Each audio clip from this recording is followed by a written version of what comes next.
already began eating with my hands, taking my fork and whatnot, but I don't feel like using wipe my hands already.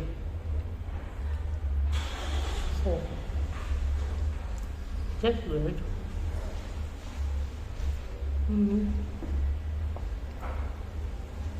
I don't think I'm eating supper.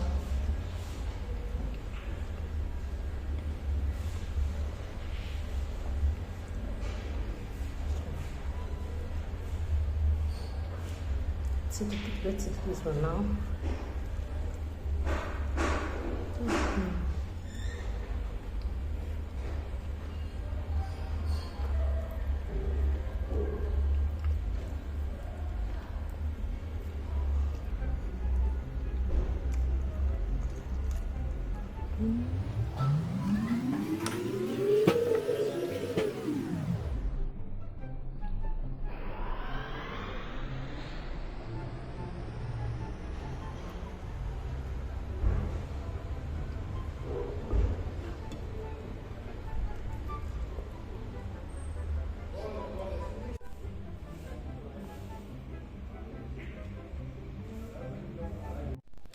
Good morning. You probably will not be watching this in the morning when I post it because I'm recording a series of videos to make one long video as a monthly vlog. If you're hearing any sound, that's my door flap. That's literally my door flap. It's just been dancing. So I want to show you this. I got this from my dawa. You know, I want to tell you guys something. Oh my god, what have I dropped? If you're taking multivitamins, I dropped this. If you're taking multivitamins and you know they are very important to you, don't be like me and be like, oh, I feel better now. I don't think I need to take any more. Yo, you just start suffering. My omega-3, I ran out of omega-3. And I was like, but I'm okay. Yeah, I wasn't okay. Actually, started with ferroglobin. I used to take ferroglobin. And I ran out and I'm like, well, I'm okay now. Yeah, no, I wasn't okay. I started feeling some type of way. Then I started taking ferrous sulfate and I'm like, I'm okay now. I was not okay. I don't know why I keep making the same mistake. And then omega-3 ran and I was like, I'm okay now. I've stopped doing that, and these things are expensive. These things are very, very, very expensive. So I went to the chemist. I was walking around the local chemist and I was looking for omega-3 and ferrous sulfate. And then he tells me, uko na mimba? I'm like, apana. Wataka kushika mimba? I'm like, apana. And I'm like, do people only buy omega-3 and ferrous sulfate and any supplements because of pregnancy? Because those were very weird questions. I didn't even buy my stuff there because they had this box of omega-3 from my dawa, and I was like, "Earning happy," because I'd seen it on my dawa anyway. It was for 50, it was on discount, and she's like, "Oh, he need 1,200." Ama she said 16. Sikumbuki. I was like, "Oh, okay," but I'm like, you guys are must buying products from my dawa and then dispensing them at a more expensive rate. Anyway, I didn't buy it. I went to another shop. I found ferrous sulfate, and I think it was 50 shillings for a strip. I forgot how many strips. How many are in a strip? I think 10. So I got like 20. It was 100 bob. And then they sell. I never knew supplements are sold moja, tablet by tablet, capsule by capsule. Because it's like for the 7 C's, I think a capsule was 30, and I bought like 4, the omega-3. I think we're back in a moja. But do another thing now. I'm not even consistent with taking my supplements after buying them. So I bought like 4 until the day I get my omega-3 from my dawa. I also got this ferrous sulfate. I haven't been consistent with taking it. I need to get real. So, as I said, I went to my dawa and I got omega-3. It was for 50. This is the my dawa omega-3. Let's open it together and see how it looks like. I like the packaging because it's pink. Obviously, and I was like, why is it there are 30 in here? It says there are 30. So I'm like, you see, let's see if you can focus. You're not gonna focus. Okay, I was wondering, like, why is it so cheap? The ones are like 1600, 18, 12 and stuff, and I was really considering just sacrificing and buying hizo zingine. Alafu nikaona here my dawa, and it expires in 2025. Fish oil capsules, 1000 milligrams. Yeah, fish oil comes 1000 milligrams. So yeah, my health is going to be getting better. Need to save up for magnesium. I'm thinking of getting vitamin D3 from Value Pack, but I think I should finish my ferrous sulfate first, then I get that vitamin D3. I think it was 600 for the tin. It's like, let's just call it a no-name brand. So yeah, that's what I'm going to do.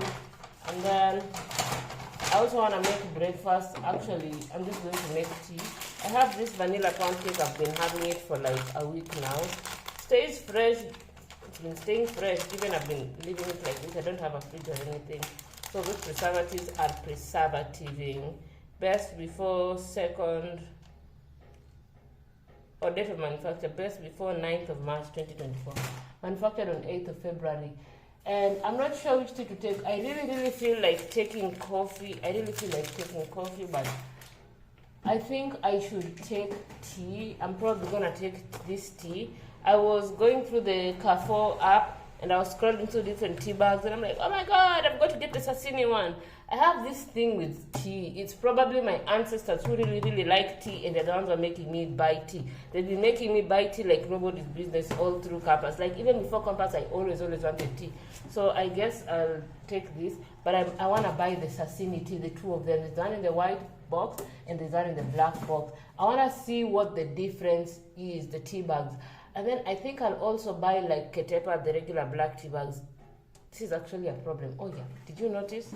I was actually in town when I was walking and then I was like, you know, I wanted to buy more bonnets because my Whisper bonnet, the band is getting loose and my black bonnet is just here. I'm seeing it.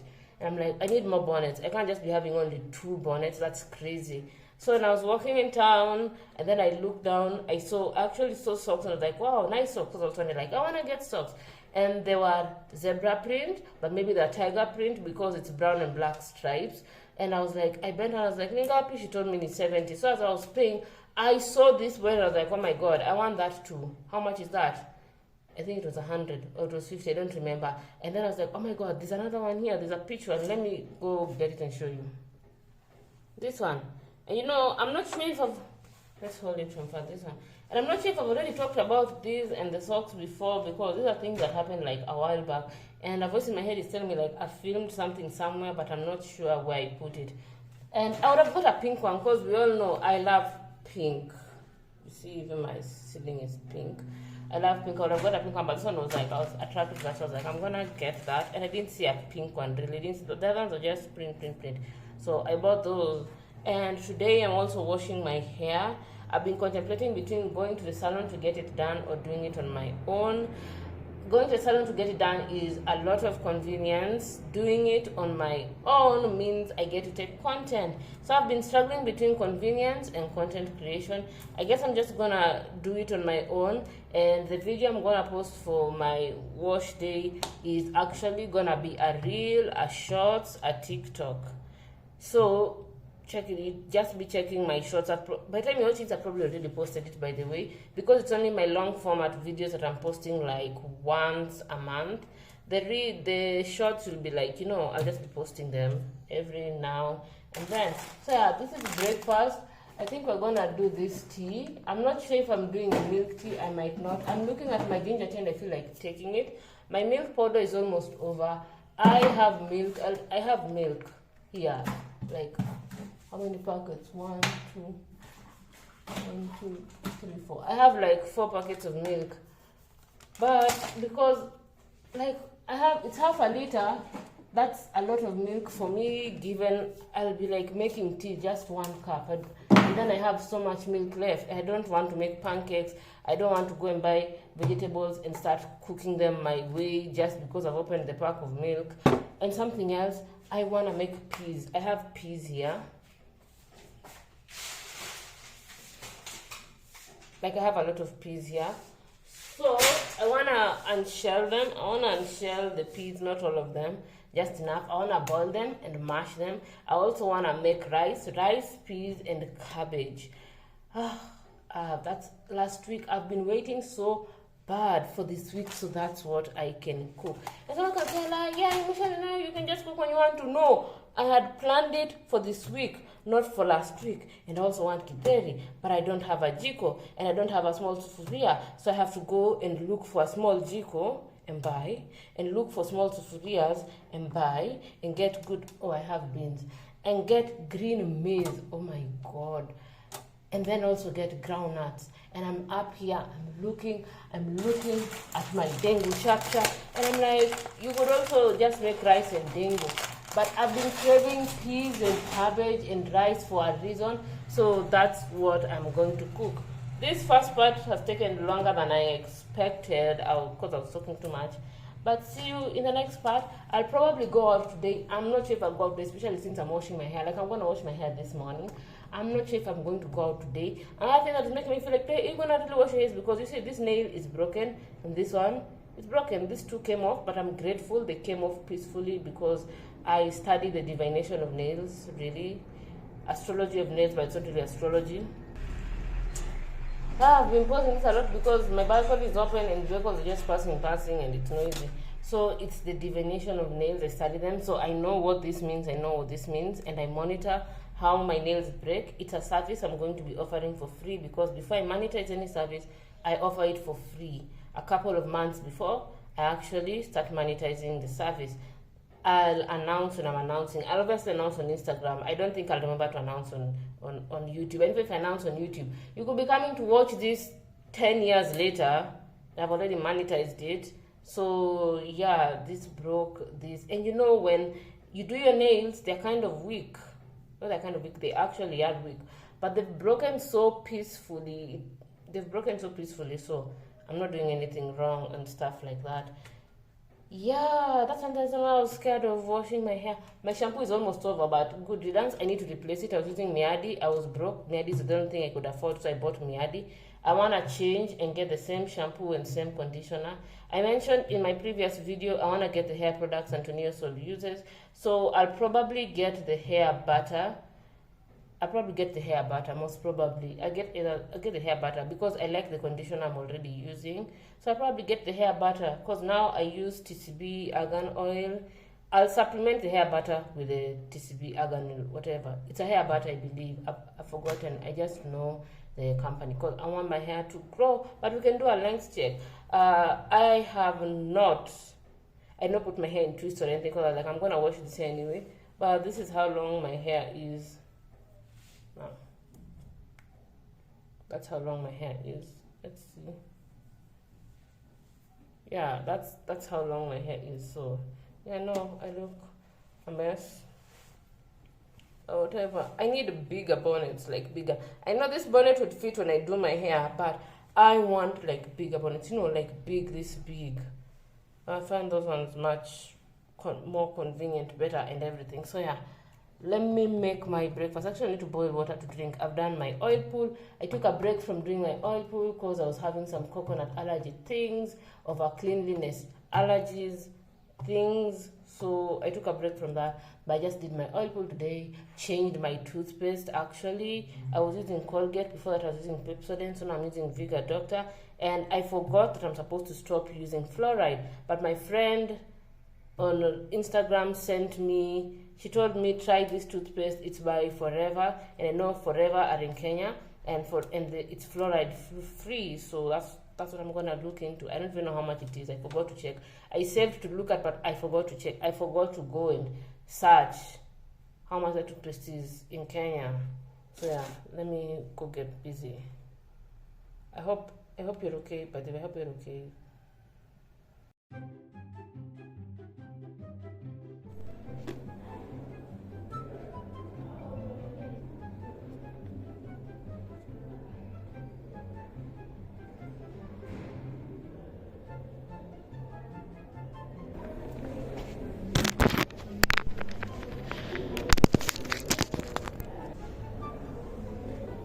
So I'm in archives and I'm not allowed to take photos. Obviously, if photos aren't allowed, I'm not allowed to take videos where Kibaki Moi at that side. But where the art is, it's okay. We are talking of this. This is over here. Let's go.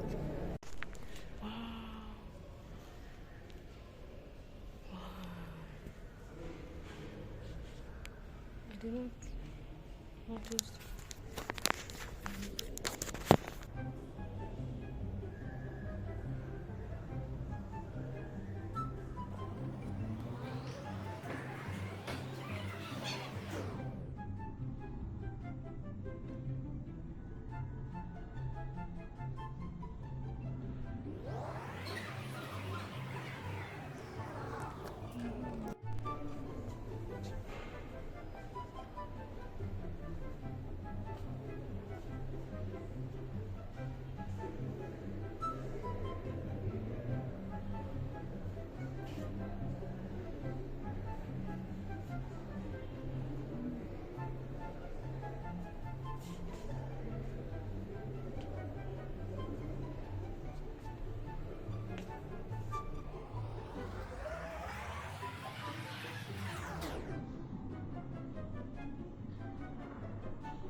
I want to show you something. Where is it? Oh yeah, here. Look at how pretty this is. Where's the other one? Yeah. Look at how pretty this other one is. So I'm in Super Cosmetics right now. I came to look for Head and Shoulders and the shampoo for that conditioner I used on the... This is the conditioner I used. I've not found a shampoo I like because it's anti-dandruff and the other thing, anti-hair loss, anti-breakage, something. I don't want that. I just want plain shampoo.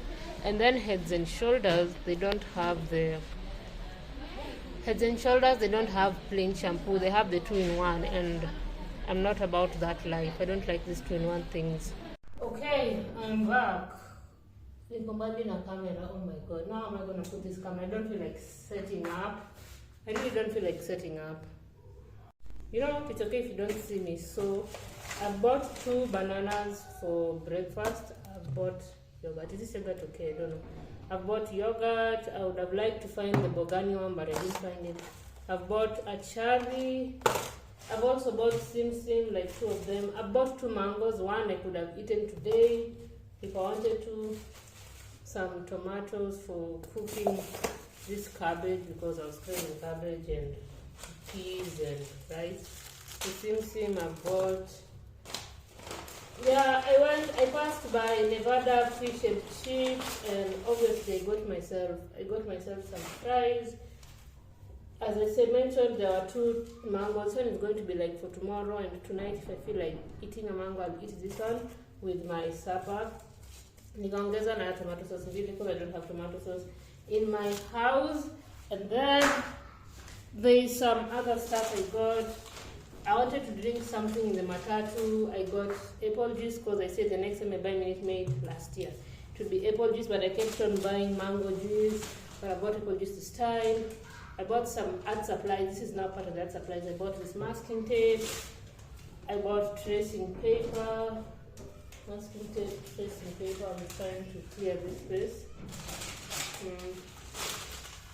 Oh yeah, in food I also bought sugar cane, vanilla sugar from the garden. Here's the other one.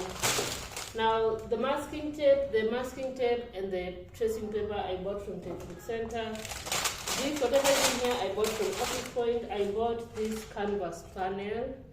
I'm gonna do some art stuff tomorrow. I bought this canvas. I think it was 69. I think, I'm not sure.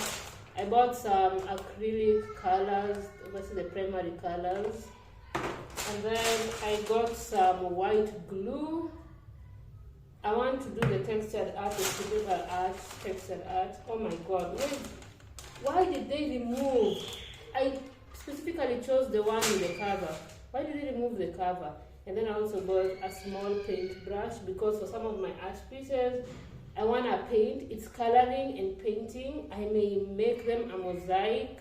I may make them a collage. Actually, a collage, because a collage is different media. A mosaic deals with tesserae. So, yeah, so that's what I'm doing. I already saw how I look like, but then I should just show you again how I look like with... This is actually a Valentine's present I got myself. I bought it like in January of last year. They figure in time for Valentine's Day, and I'm liking how I look. So But this dress has swallowed my ass. Kind of makes me sad, but oh well, yeah. Now, I also want to drink water. I'm so thirsty. I'm going to drink water, and then I'm going to also drink this. Oh yeah, what are my sausages? I also got a sausage and a smoky from Naivas. Here is the sausage and the smoky from Naivas. And the smoky is 40 bob. I was shocked. Sausage that in shop anymore, 50 bob. But that's not all I bought. When I was in Texas Center, you know the way, okay, you don't know the way, but whenever I get into art stores and everything, bookshops, I just start walking around, and I saw this book, and it was 100. It was 100. I couldn't believe it, but I saw this book, and what drew me to this book was Gaia. Gaia means earth, the god of the earth. You know, Moana, and I've been listening to Where You Are by Moana, and Moana 2 is coming. So Gaia, you write with an I, you write with an EA, still the same. Journey into Vanishing Worlds, photographed by Paige DuPont. I love big books. I really, really love big books. When I went to Archives, I was like, I wonder if they sell books, because I know in the museum they do sell books and I could have bought, but one, wasn't in my budget, and two, I was not gonna start struggling to go all the way down to Museum Hill, and we all know Hakuna Stage Museum Hill, so I got this. I was shocked. I actually flipped through. There were some books that are open on the display, so I flipped through, and I liked the photos in there. I didn't flip through completely, but I saw some writing, and I really wanted a big book with writing. So yeah, my library collection is actually getting better. And 100 bob. I wonder why. Are they making reprints, or they just, I don't know. Anyway, I'm happy I got this. So yeah, that's that. Let me drink my water. What? Hey, are these glass bottles? Yeah, they're glass bottles, and they're just hanging off the ledge, about to fall. Wow. Yeah. Might need more of that water. I don't even know if I'll finish this. If I don't finish them, so they can be okay tomorrow, Bado. So I did, in fact, actually leave the sugarcane to the next day. And they're okay, because I'm like eating them in the morning anyway. They're okay. My kitchen is actually a mess. I'm waiting for delivery from Carrefour for dish soap, so I can wash these dishes without getting in a bad mood, since this is all, I don't even know how this thing is getting in it, because it's all the dish soap that's left. The coconut oil that is in the glass jar is over. Look, I've not been feeling like it. I don't want to show you my floor, because my floor is also a mess. Now I just wanna boil some water for tea. I've drank so much water, and I just bought water yesterday, so I need to replace that, but I don't have the energy to go out and buy water. I've also realized that I accidentally bought tea. I'd like just put it in my cart for the sake of putting. I was supposed to have saved it to my list, but I put it in my cart. So I've accidentally bought tea, but it's good tea anyway. It's Ketepa immunity, so next time I'll buy Sleep Easy and then digestive tea. So I just came from buying water. And then my delivery from Carrefour, I got a call and I was just getting up in the house. And I bought sugarcane, which I was eating. And just as I was done eating the sugarcane, this guy calls me and he's like, oh, nimefika. And I'm like, sikuoni because of the balcony. Then he's like, ndio napiga hii call. Then I say and I told him, oh, nakuja. So I'm going to show you what I bought. I said extra long. Oh yeah, this is extra long. I ended up buying sanitary towels. I went and bought Molped again. The one with the COVID-19 sticker. I'm being told maybe that's an organization sponsoring them or something. And then I also got some chevda. I got the one with mild chili and the original one. If you look at this list, you can just tell this was somebody who was like period cravings. I bought some mabuyu. The reason I bought mabuyu is because I needed my total to be at least 1,000. I bought Panadol because I'm not about to die. I'm not about to die. I suffer so much. I also bought some nuts because I'm feeling like this exotic nuts. I bought some thyme. I was supposed to have bought that called, not marjoram, basil. I bought basil. And then, as I mentioned, my dish soap is also I got. This is in raspberry. I actually don't like the smell of the strawberry flavored Sunlight. It's not bad, it's just not what I expect. And then here is the immunity. here is immunity. So yeah, all this was 1,393. I actually wanted to buy, like, to go to those local, like, industrial type of areas and get a whole 5-liter jerry can of strawberry flavored dishwashing soap. Never got the opportunity to do that for one reason or another, both avoidable and unavoidable circumstances. And I was also thinking of maybe going somewhere in downtown to buy the products for making my own soap, but that feels like a lot of work too. Yeah, this raspberry dishwash smells nice. Dishwash smells nice. So yeah, now let me get into it. And I only had literally one pad, and I was thinking, I took a shower and as I was bathing, I was like, oh my god, I have to bathe, I have to wait for this painkiller to kick in, then I have to get into the matatu and go all the way to Carrefour or Naivas or Quickmart. But then something told me, you know what, check on the Carrefour app if there's delivery for today. And I checked and I was like, oh, there's delivery, you can make it. So yeah, that's what it is. Okay, let me wash these dishes.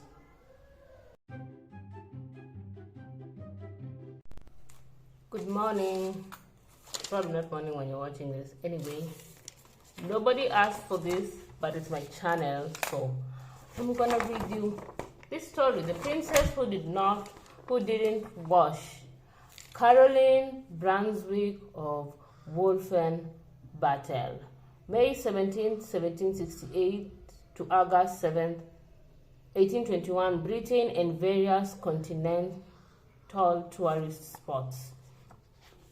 George, Prince of Wales, met his intended bride, Princess Caroline of Brunswick-Wolfenbüttel, for the first time 2 days before their marriage.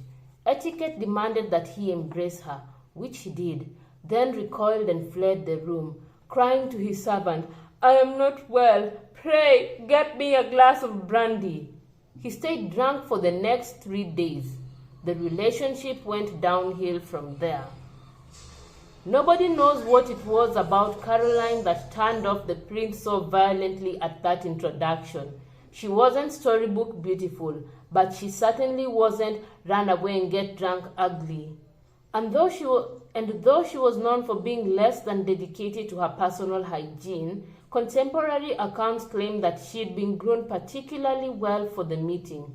Nevertheless, the two had barely exchanged conversation before George decided she was his intellectual and social inferior, a woman to be endured, not enjoyed. And the prince's good opinion, once lost, was lost forever. Not that he was any catch, either. Prinny, as a 32-year-old prince was widely and absurdly known, was vain and snobbish but could be extremely charming when he wanted to be. He was also a corset-wearing drunk who would later tip the scales at more than 240 pounds. A terrible gambler and talented spender. He was always in debt. And then there was the little detail that he was already married and had been for 10 years to the very patient Maria Fitzherbert. None of that mattered a bit in the royal marriage market. Miss Fitzherbert was a commoner, and even worse for the Protestant crown, a Catholic. The pair had wed without the king's consent, so technically the marriage didn't count. And what did a few extra pounds and an awful personality matter next to the fact that he'd be king? By royal logic, the prince was the most eligible bachelor in Europe. Kissing cousins. Prinny needed to get hitched, and fast. By 1794, he was an incredible £650,000 in debt, more than $40 million today. Having spent widely on art, building projects, fancy clothing, wine, and race horses. Crisis hit when several angry tradesmen to whom he owed money filed a petition demanding payment. Parliament would agree to pay the debts only if the prince married. No one, least of all Prinny, cared who the bride was, as long as she was a princess, a Protestant, and in possession of a pulse. Princess Caroline, the extremely available daughter of a powerful German duke, was the prince's first cousin. It's like that hers was the first name mentioned in that It's likely that hers was the first name mentioned in that Prini, anxious to get out from under his weighty debt, seized on it. Had he done even the slightest bit of homework on his would-be wife, perhaps the whole facial tragedy that followed would have been avoided. Because, unfortunately, his 26-year-old cousin was the rotund embodiment of everything he loathed. Though good-natured, Caroline was untidy, graceless, and chubby. She was also loud, vulgar, and devoid of tact or discretion. She liked to flirt, earning her a reputation as very loose and guilty of indecent conduct. She wasn't stupid, exactly, but she was shallow. She loved gossip, asked impertinent questions, had a crude sense of humor, and was often childish and disrespectful. Adding to this pretty picture, Caroline didn't wash, or at least not enough. Her undergarments, too, went overly long between launderings. Were there ever two people more ill-suited for each other? Worst marriage ever. Things only got worse after their first meeting. Once the prince beat his hasty retreat, Caroline declared that he was fatter than in his portrait. At dinner that night, she was her worst possible self, trying to be clever but coming off as unhinged, as was Prini, cold, rude, and drunk.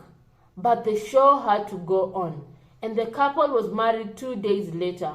On April 8, 1795, according to contemporary reports, the bridegroom looked like death and was obviously wasted, weepy, and loud. He had to be held up by his groomsmen. According to Caroline, he spent their wedding night passed out in the fireplace. They went on their honeymoon with all of his constantly drunk and dirty maids, plus his mistress to boot.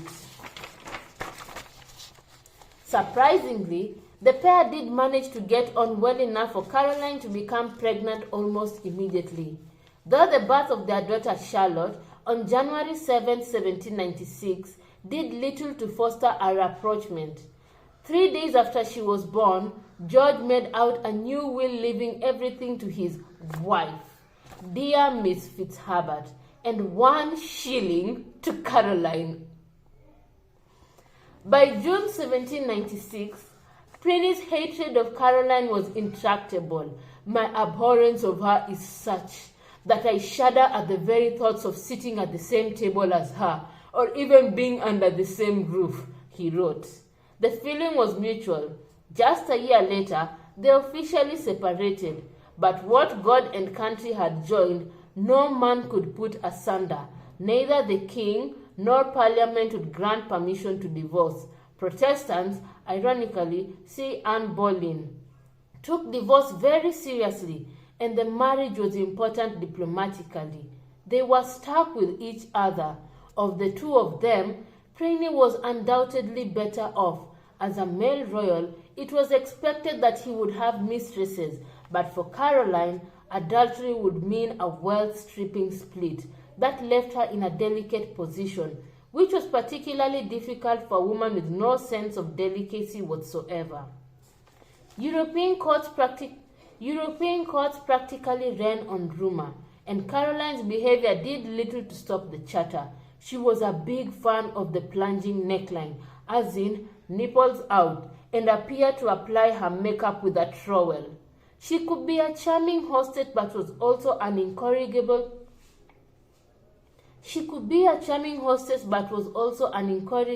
flirt who sometimes disappeared for hours with a gentleman friend, leaving her guests to try to politely ignore her absence. Even worse, Caroline allegedly boasted that she took a bedfellow whenever she wanted, and the prince paid for all. Sprinkled liberally with this kind of manure, rumors quickly sprouted that the princess was conducting several affairs. For a while it was just talk, but then Caroline gave the prince almost the scandal he needed to divorce her. Caroline had a weird habit of collecting babies. To her credit, she seemed chiefly concerned with finding good homes for the foundlings. but in 1802, she adopted a baby boy named William Austin, known thereafter as Willikin, and bizarrely pretended that he was her own. Why she thought it would be funny to say so is unclear, but it's likely she just wanted to cause a fuss.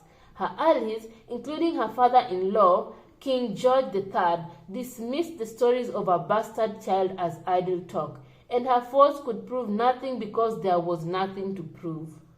But by 1806, Caroline had committed a critical error. She made enemies of the Douglases, her former friends and neighbors.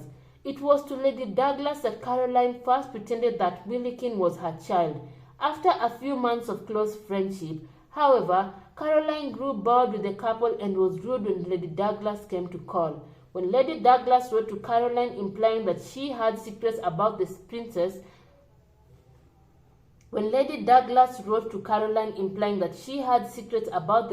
she was willing to spill, Caroline reacted in a spectacularly ill-considered fashion. She sent her former friend obscene and harassing anonymous letters featuring poorly drawn pictures of Lady D performing a sex act. The Douglases were quite sure the letters were from Caroline. At least one bore her royal seal. The offended Douglases, who it should be noted were also perpetually broke, marched straight to the prince and made it clear they would swear that Willikin was Caroline's bastard child. For good measure, Lady Douglas even accused the princess of trying to touch and kiss her inappropriately. Armed with such evidence, the prince demanded an investigation into his estranged wife's supposed infidelity. The ensuing delicate investigation, as it was called, was conducted by a secret government committee. Witnesses included everyone from Caroline's footman to her portrait painter, Thomas Lawrence. Ultimately, Willikin's real mother testified that she'd indeed given him up to the princess when he was 4 months old, and the commission had no choice but to clear Caroline of all accusations. Prenny wouldn't get his divorce so easily. Caroline had also won another decision, this one in the court of public opinion. Because the investigation was meant to be secret, it was, of course, common knowledge among the gossips at court. Details filtered down through the newspapers in a series of leaked documents. Caroline won the sympathy of the British public by portraying herself as a malaligned wife and mother who was denied access to her child. But most of her support came because everyone hated Prenny. The British people and press had no use for fools, especially fat drunken ones who wasted taxpayer money on mistresses and wine. Novelist Jane Austen, writing in 1813 about Caroline, summed it up best. Poor woman, I shall support her as long as I can because she is a woman and because I hate her husband. Life on the lam. However much the public loved Caroline, her aristocratic peers did not. Her social isolation was nearly complete after King George III was declared insane in 1811. The prince officially then became regent, which meant that friendship with Caroline was a political liability for anyone who wanted to be received at court. Moreover, she had committed the one sin that fashionable English society would not forgive. She'd become a bore. Caroline's exasperated ladies-in-waiting were fed up hearing about how she'd been monstrous. Caroline's exasperated ladies-in-waiting were fed up hearing about how she'd been monstrously treated by the royal family, how she hated them, and the various creative ways she liked to see them die. Sometimes after dinner, Caroline would spend the evening sticking pins into a wax doll made to look like the prince before melting it over the fire. This same behavior would have gotten her beheaded had she lived in Anne Boleyn's day. See The Sorceress Princesses, this page. In August 1814, Caroline left England, spending the next 6 years traveling. In Geneva that October, the now blousy woman of 46 embarrassed herself and everyone around her by attending a ball in her honor, dressed en Venus, or rather, not dressed further than the waist. The next year, an English aristocrat who met Caroline in Genoa described her as a fat woman of 50 years of age, short, plump, and high-colored, wearing a pink body skirt very low and a short white skirt which hardly came below her knees. Another recalled her black wig and girl's white frock cut disgustingly low at her stomach. Caroline bounced around Europe and the Mediterranean, sometimes received by aristocratic houses but more often snubbed, especially as stories of her strange behavior spread. Having lost the last of her respectable entourage by the end of 1815, she was attended by a ragtag group of hangers-on and adventurers, itinerant show players and musicians, and scandalous persons of low birth. She engaged in affairs widely and publicly, canoodling with everyone from the King of Naples, brother-in-law of Napoleon and therefore an enemy to England, to her Italian valet, or so the gossip said. So complete was her break with the court that no official word was sent of her daughter Charlotte's marriage on May 2, 1816. When Charlotte died in childbirth on November 6, 1817, Caroline, then living in an Italian villa on Lake Como, found out by reading about the tragedy in the newspaper. In January 1820, poor mad George III died, and Pliny became His Majesty George IV, but he flat out refused to allow Caroline to become queen. In June of that year, his minister offered an astounding £50,000 a year, about $6 million, to renounce her title and never return. Instead, she came bustling back to England, aglow with righteous indignation and bleating about her rights. Pains and penalties. Caroline did have supporters back home.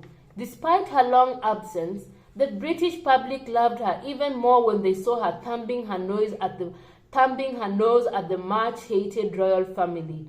Her return was attended by pro-Queen Caroline rallies, most of which turned into window-breaking riots, while mobs stood under the king's window and called him Nero. Even the military seemed on the verge of mutiny. Meanwhile, the country's two main political parties guarded their loins. Caroline's side was taken up by the opposition party, the Whigs. They were opposed to the Tories, who were the king's favorites and the party in power. The king declared he'd rather abdicate than recognize Caroline as queen. With rebellion staring them in the face, the British government was forced to act. In August 1820, the Pains and Penalties Bill was brought before the Parliament, an effort to legally dissolve Caroline and George's marriage by declaring her guilty of adultery. But if the government was trying to avoid a scandal, they failed spectacularly. The resulting trial aired all sorts of shocking and ridiculous details.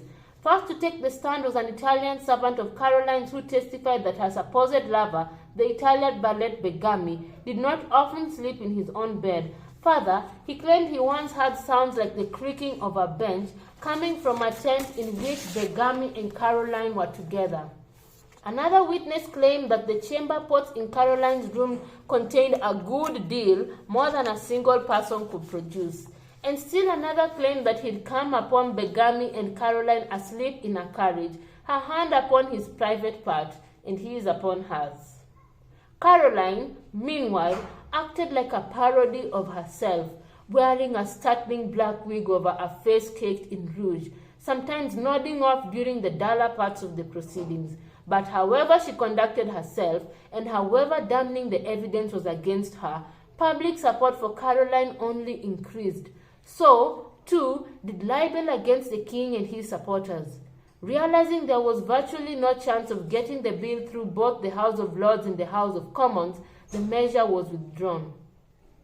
Victory was hollow. Caroline was savvy enough to realize that although she had political supporters, she had virtually no friends. She was shunned by most of society, and the king's allies made sure that anyone who tried to befriend her saw their reputation shredded in the press. Moreover, the public was fickle and lacked patience for bad behavior. One bit of doggerel popular at the time went, "Most gracious queen, we thee implore to go away and sin no more, or if that effort be too great, go away at any rate." But she didn't, and her humiliation wasn't over yet. On July 20th, 1821, the date of the king's coronation, Caroline was denied entry at Westminster Abbey. As she had for most of her life, she doggedly refused to concede defeat, despite having the door literally closed in her face.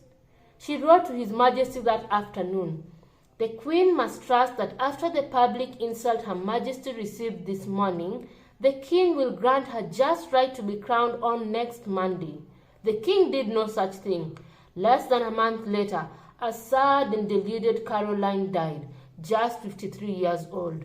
She'd been suffering from an obstruction of her bowels, probably cancer, and had been in near constant pain for most of the summer. In death, Caroline won a final battle, this one for posterity. The British public mourned their Queen's passing with nationwide weeping. Even those aristocrats whose friendship she'd worn out were inclined to think of this unhappy woman kindly and with pity. Conversely, when George IV died 9 years later, no one shed a tear. The Times declared, there was never an individual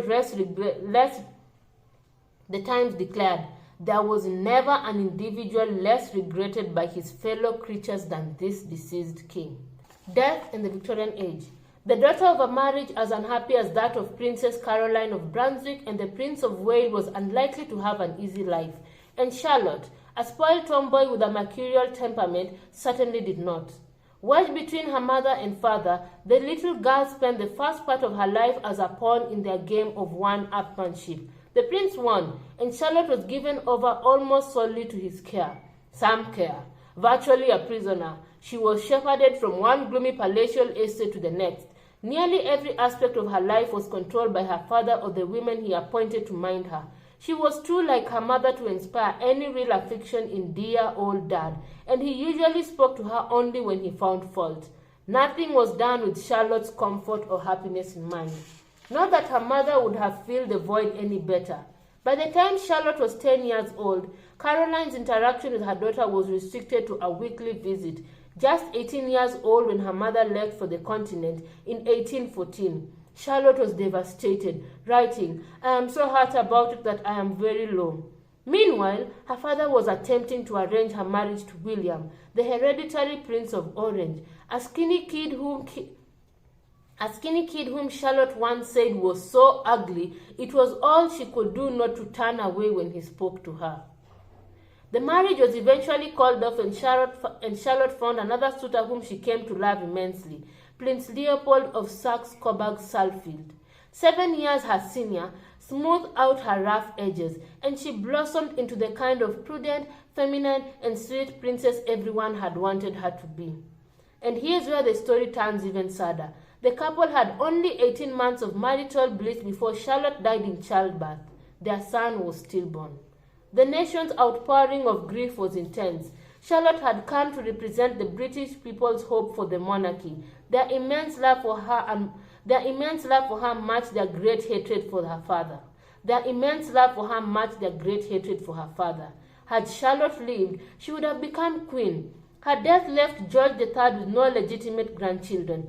Ultimately, George IV's son, Edward, wed a suitable princess who gave birth to Alexandrina Victoria, fifth in line to the throne. 20 years after Charlotte's death and the deaths of her uncles, young Princess Alexandrina became Queen Victoria, Britain's longest reigning monarch so far.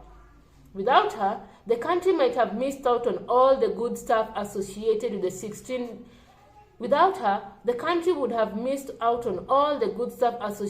63-year Victorian era, from Christmas trees to sexual repression. Yeah, and that's The Princess Who Didn't Wash. It's based on a true story, by the way, from this book called Princesses Behaving Badly. The title cracks me up. It really cracks me up. And on the screen are screenshots of the table of contents. Like, every chapter just cracks me up. And this was the first story I read in that book. So I just had to print this story out. I literally printed this story out to read. I wanted to read this with commentary, but it's like 30 minutes now, I think. I don't know, because I recorded for like 12 minutes, then I think for 15 minutes. I think I recorded for 15, then I think for 12. I don't know how long I recorded the second one for, because my storage ran out, then I had to move from SD card to internal storage. So yeah. Yeah, that's crazy. But it cracks me up. It's giving him Temina Sababora. Bizuhura was his wife, right? when she died, right? And everybody came for the funeral. But in Temina Sababora, nobody came. Nobody cared to come. That's what it's giving. Though Bizuhura was not like Caroline, she was loving and all of that stuff. Yeah, my age is showing.